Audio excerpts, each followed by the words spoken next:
Hello everyone. Welcome to the Ozark Outpost in Dixon, Missouri. This is the Commonwealth, January 1941. Two quick housekeeping things. I made two mistakes on previous turns. On the Soviet turn, I incorrectly stated that a coastal defense ship that was right there in Sea Zone 16 had reverted to German possession because Finland had been a German-controlled minor. Well, that was incorrect. The coastal defense ship remained Finnish, just the German player would have been able to control it, move it, so forth. It didn't revert to German possession.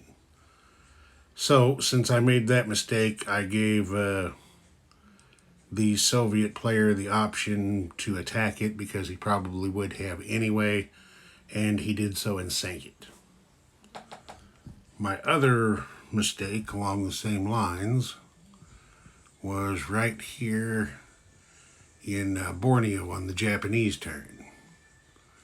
When the Japanese, there you can see it, when the Japanese failed to capture Borneo, of course, the Netherlands became a British-controlled minor for being at war with Japan. But Borneo and the Netherlands don't get British units placed on them. Just again, the British player now controls those units, but they remain Dutch. And now the Dutch have the advantage of a controlled minor that they will get to have recruitment role. So I just wanted to make that clear. I figured out my mistake and I'm back on the right track again. Okay, so here we go with the Commonwealth. All right, get over here. Back up just there we go. Okay, the British have spent the remaining 3 IPP lend-lease to them by the United States to finish this airfield for Greenland. They have also, on their own, completed their battle cruiser and escort carrier. That was 6 and 4 for 10. They bought another destroyer. That makes 17. And a medium tank for 6. Makes 23. And they had £1 left over in their bank. They're going to, of course, save that for next turn.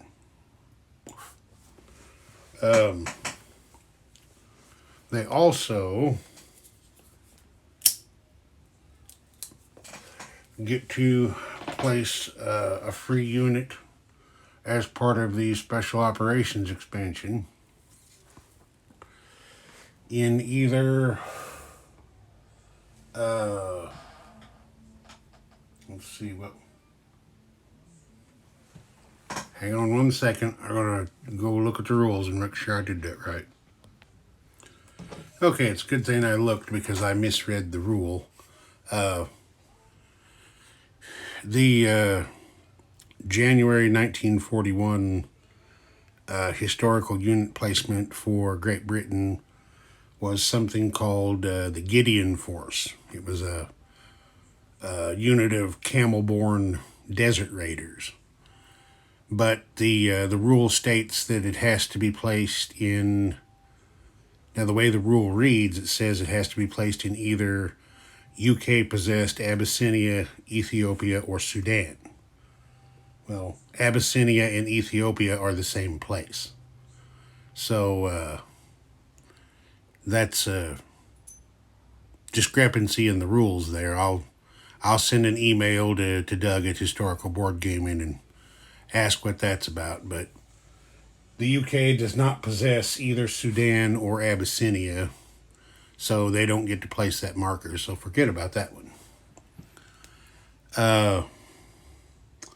India has purchased a tactical bomber for 11 and a medium factory for 8, which makes 19. That was everything in their bank. The medium factory is going to go at Bombay. Anzac has purchased an upgrade for their factory in Sydney to a medium. On that, they've included Anzac medium factories in the set, so obviously they intend you to use them. And on Anzac's reference card, it does say that they do have home country status, whereas the Far East Command, it specifically says does not. So I'm going to assume the upgrade is legal, because in the rule book it says that minor factories can only be upgraded to medium and medium to major in home country. Also, on a side note with that, the factory set did not include any majors for Anzac, so I'm guessing medium is as high as they're allowed to go. Anyway, they spent 8 or 7 to upgrade the minor to a medium, and they bought a Marine for 4, which is 11, and they have saved $3 for next turn. Canada has spent 7 on a destroyer, and that was all their money. UK has its lone tech chip, and as much as I would like to get off that bad luck advanced ASW, we're still going to keep trying to push it, because for the Brits, that's one of the more valuable techs that they could research. Because it's not going to be long and the Germans are going to be trying to hit them pretty hard on convoy raiding. They're getting kind of a slow start, but they are building. Okay, so advanced ASW needs a 7. Missed it with a 1. All right. I guess we will start over here with Great Britain. Get the camera in position. I think we can see everything. I think we can. Okay. First off, the strategic bomber here in London is going to bomb the German captured minor factory in Paris. No fighter escorts. Let's see here. The medium bomber. See, can you see? Yeah. The medium bomber right here in northern England is going to come down and bomb this major shipyard in Normandy right here. Try to damage it and hopefully prevent the Germans from being able to build any U-boats there, with easier access to the Atlantic and the convoy routes. Along the same line, I'm going to do my first special operations move. This 1st Commando Brigade right here in the Midlands is going down here to raid this major shipyard at Aquitaine. In reading the rules to do this one, again, I haven't seen anyone in their playthrough videos do anything with the special operations expansion. Somebody may have a video out there on it, I just haven't seen it. The rules state that Special Operations Infantry can move by sea using Special Operations kayaks in order to get to an enemy land zone to attack it or to attack an enemy facility. The rule states that the raiders have to leave from an undamaged friendly naval facility, which of course they have right here, the major shipyard. But then there's an ambiguity in that rule. A couple of sentences farther down, it states that the kayak movement range is 1 plus 1 if you're using an undamaged naval facility. Now, if you're required to have a naval facility to make this move in the first place, it seems strange to me that you would get a movement bonus for doing so. So I have sent an email to Doug asking about that. And the way I read the rules, the best I can interpret for right now is to say that the basic range of the kayaks is a 2. That's the way I'm going to play it until I hear different. So we've got those moves here, and then over here in the North Sea, destroyer and a heavy cruiser from the home fleet here are going to attack this German destroyer. Now, if you're wondering where that came from, when I was rolling for the Vichy and Free France navies on Germany's last turn, I overlooked a battleship and a destroyer belonging to France up here in the North Sea. The battleship rolled for Vichy, so I moved that down here to the mid with the rest of the Vichy fleet, and this destroyer rolled to join the Axis.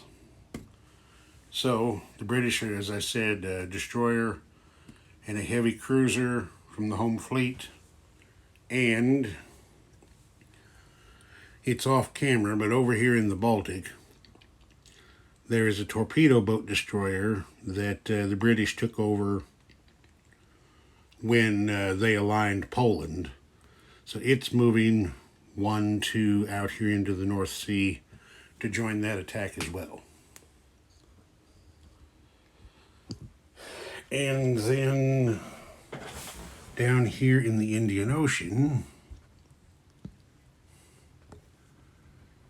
India is going to get in the game.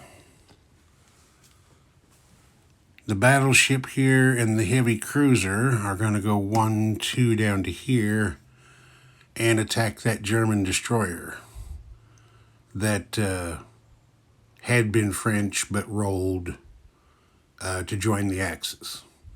They don't want to leave this guy alone because I am playing,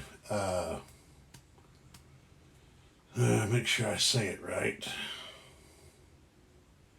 I am playing convoy raiding with surface ships as one of my optional rules. And I believe, let me check, I believe destroyers are included in that.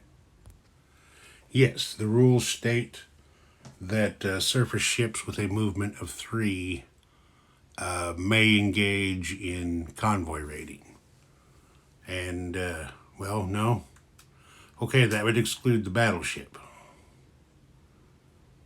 Oh, no. Never mind, yes.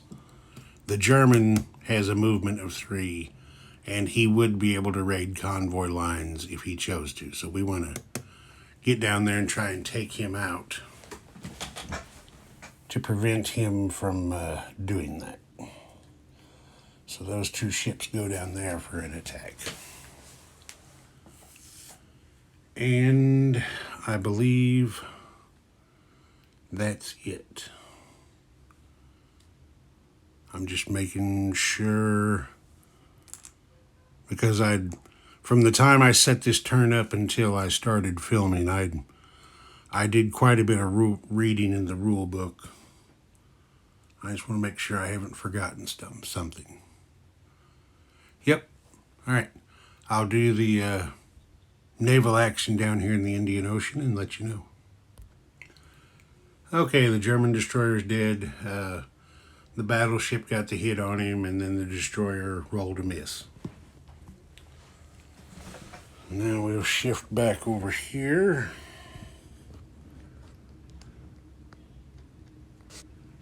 And I'll do this naval battle in the North Sea next. Okay, the German destroyer went to the bottom, and then I moved the torpedo boat destroyer onto the task force guard with the rest of the home fleet. All right, next we will do the strategic bombing of the minor factory there in Paris. All right. The Lancaster got in there and rolled a 10. The maximum damage on a miner is 5. And any amount of damage puts a miner factory out of action. So the Germans won't be building anything in Paris for a little while, maybe. But the AA did get their shot in. They rolled a 3 and sent the bomber down in a ball of flame. So next, we are going to do the medium bomber hitting the major shipyard there in Normandy. Okay, the Mosquito got in there and rolled 3 damage on the shipyard, and the AA missed. He only had enough range to get back to the Midlands. So he's already non-combat moved back there. Okay, now I'm going to take the 1st Commando Brigade here in their kayaks and go 1, 2 down here to the Bay of Biscay and raid this shipyard and see what happens. Alright, just real quick, I have found more problems with the special operations rules. It says here, as raiders, SOF can raid any facilities on the production chart and try to damage facilities and units under construction or even destroy them. Well, that's a little unclear. Is it you can raid anything that has a silhouette on the production chart? Or does that mean you can only raid something that has been paid for and placed on the production chart? I'm going to have to go with the first one because the second one just doesn't make sense. And farther on, it does say that you can raid only the inherent AA gun of a facility, and facilities under construction are not protected by anti-aircraft. So it's just the way it's worded, it could be a little confusing, I guess. Anyway, I'll get on with the raid. Well, they didn't do any damage. Special Forces Raiders have a standard modifier of +2. They rolled a 1, which gave them a 3, and then the Germans rolled a 4. So there was no damage there. And then the commandos had to have an exfiltration roll You do that on a D12, and on a 1 through 9, they get to return to the naval facility they started from. On a 10 to a 12, they are captured and or killed. Anyway, they rolled a 5. So they get to hightail it back to here. So put them back. Yeah, well, hang on a second.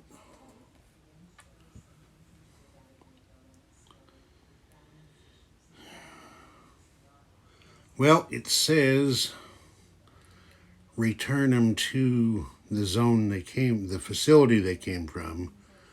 When they started from the Midlands, I mean, this shipyard here services this whole sea zone, so they were able to use it. But I'm guessing the way the rules read, they have to go back to North England now.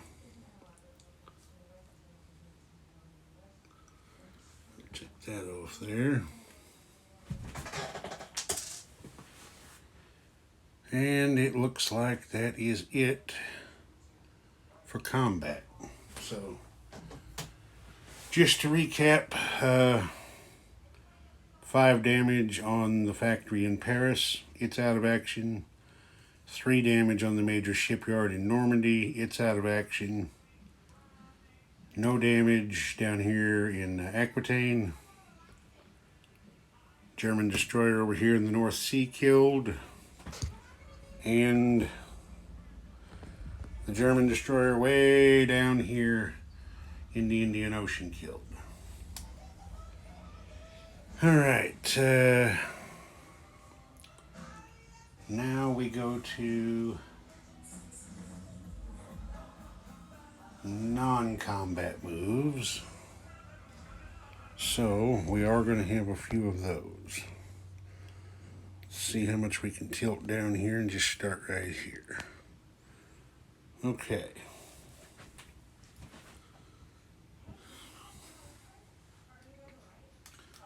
Yeah, we're ready for this. Okay. This Corvette is not on escort duty. He's moving one space over to here to operate off Ireland. This Corvette is not on escort duty, so he's moving to that sea zone right there off Labrador. Let's see, this seaplane right here in Labrador. Seaplanes have a maritime patrol range of 2. That don't do me any good for right there, so let's do this. Let's change that. Let's leave that Corvette where he was. This guy's going to come out here and get on combat air patrol to hunt for U-boats. And then we have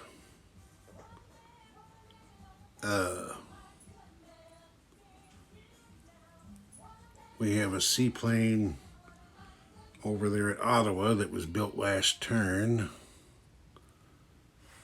that can't go out there yet. First they've got to go over here to Labrador, because that's where they're going to start from when they do want to go out there. Okay, so that's that.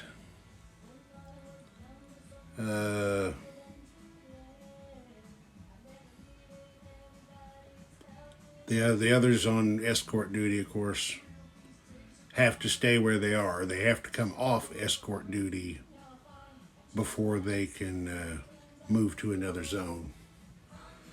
As long as we're doing non-combat, we're getting the Dutch in here. Their fleet right here off their home waters is going to run up here to join the British home fleet, rather than just hanging out there by themselves waiting to get sunk. So I will put them, I don't think you can see them.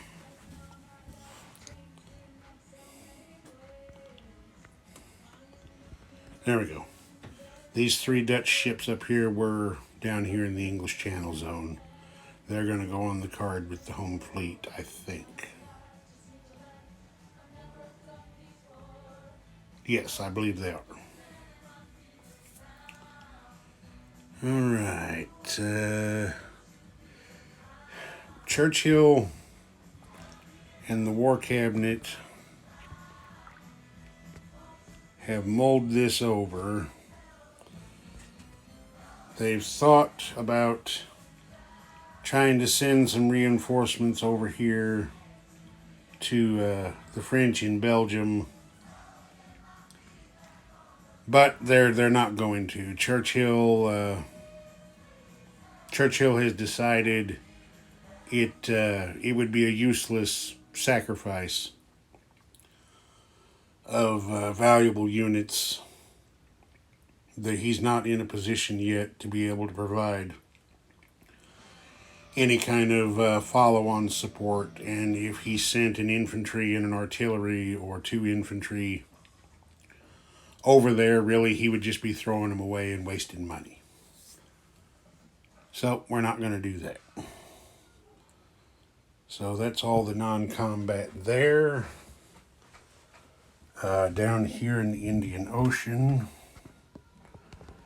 this transport now sitting out here by itself goes 1, 2 back to home to join his brother. This tactical bomber is going to fly from Calcutta to, what is that there? Southern India. We're going to get him down here because we're putting him into position to be able to combat air patrol this line right here, since there is a U-boat right there lurking in the vicinity. And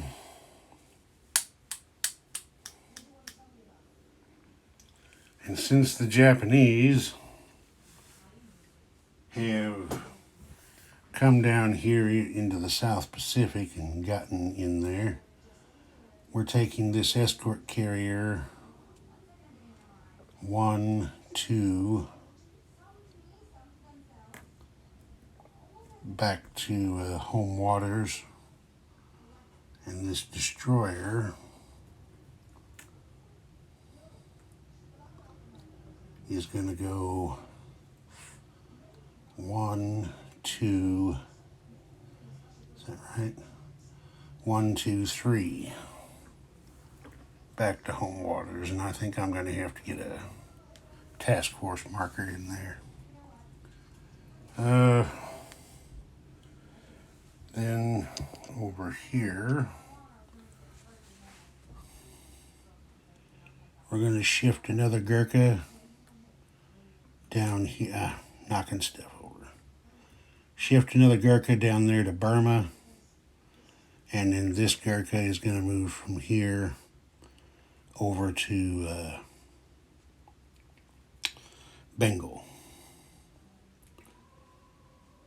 And that's it for them. The coastal sub's going to stay where it is. And then down there in Australia, this destroyer is going to move up here and join the rest of the Anzac Squadron. And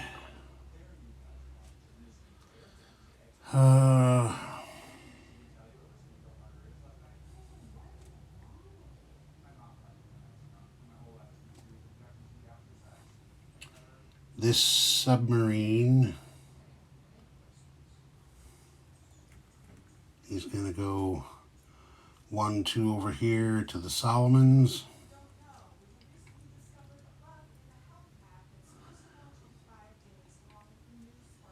And this submarine is going to shift down to there. All right, that's that over there. Maybe I could zoom in a little better so you can see better.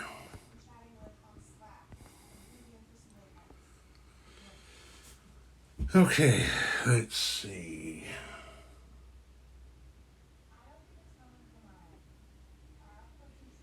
Yeah, all right. Start placing units and so forth. So, Anzac upgrades its minor factory to a medium there in Sydney.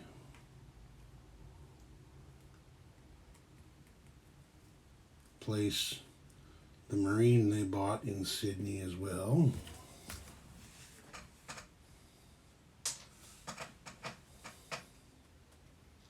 India.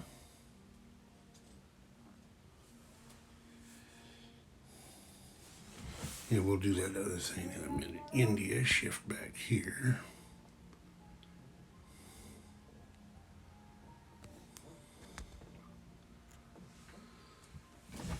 Tactical bomber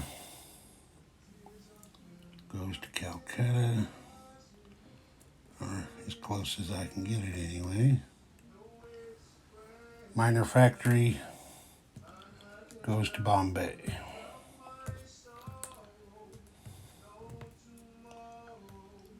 Sorry about knocking everything over. Alright, and then we come back over here.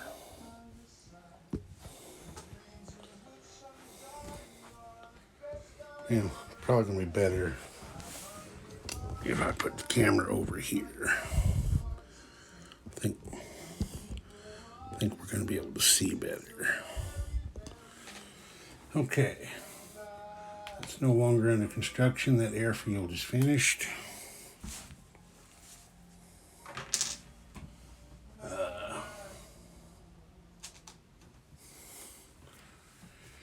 Medium tank we will do here in the Midlands.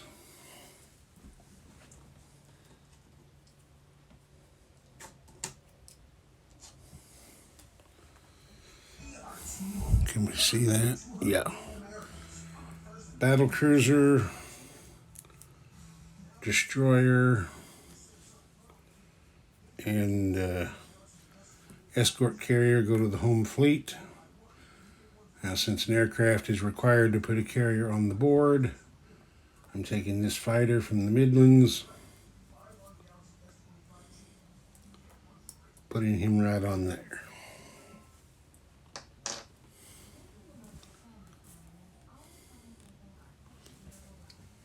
And then the Canadian destroyer goes at the major shipyard over here at the Maritimes.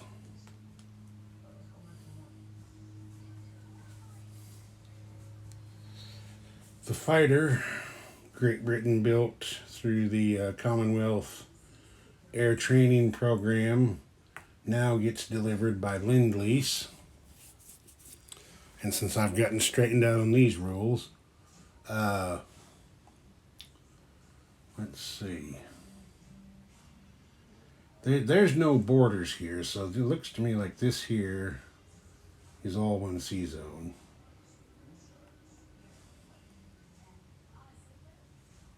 Oh no, here we go. From this major port right here to this major shipyard over here at North England. So the shortest route between the two, 1, 2, 3, 4. 1, 2, 3, 4. 1, 2, 3. Well, yeah, that's the way we got to do it. So if we have to go through Lend-Lease interdiction anyway, then I'm just going to deliver it to one of these over here in the Midlands so I can have it down here where I need it anyway. Okay, so we have to give this U-boat an interdiction roll since he is sitting astride of the path there. Let me get my cheat sheet because I don't remember what the interdiction roll is. Lend-Lease interdiction. Both sides roll a d6. Whoever rolls highest wins, no modifiers. Okay, the Germans are interdicting. They'll roll first. Oh, they got a 1. The Brits also rolled a 1. Tie. Well, the German did not roll higher, so the Lend-Lease goes through. So that fighter goes over to there. Okay. It looks to me like that's it. I realize this one took a little while, but, you know, like I said before, learning, sometimes that takes a while. Ozark Outpost, over and out.